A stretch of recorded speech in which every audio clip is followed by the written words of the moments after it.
I just want to say thank you to you for the difference that you have made in our precious Anya's life in the gypsy camp in Ukraine, one of the gypsy camps where we're working now. It was the first one that we began to work in, and I'd just like to take a minute to tell you why she's so special.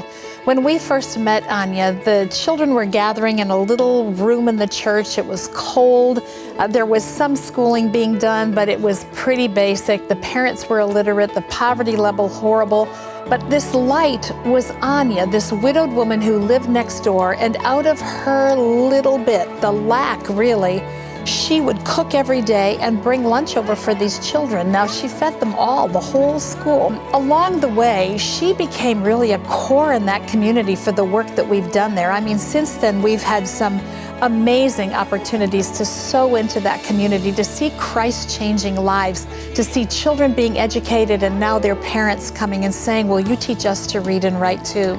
This was a community where the kids had to walk 2 miles just to get to a river to bathe. All winter, nobody bathed. I mean, it's freezing cold there in the winter. We've built a bathhouse there. But the last time I went, Anya never asked for anything. She just served all the time. We gave her a few chickens to help feed her children and to help her with the food supply for the school. But the last time we went, I looked back at her house from the field where we were standing, and it was open wide open in the top. You could see air through it. Her walls were crumbling. It was an old house. And I don't know how people survive in these places, but here was Anya, never asking for more, never even dreaming that anyone would do anything for her.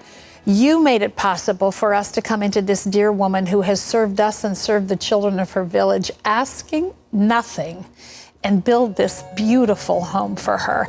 It's not extravagant by our standards here in the West, but for her, it's a palace, and we say thank you for that. She, other than the Baron, is probably the only person in the village who has indoor plumbing, and we were so happy to bless her with that. She's got a stove operating in this house that's new.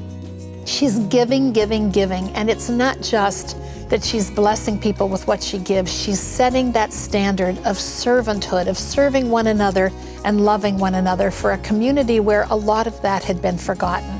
So thank you for your gracious generosity, for your heart for her, and for allowing us to bless one of God's saints in the gypsy community of Srednya in Ukraine. God will bless you. Thank you.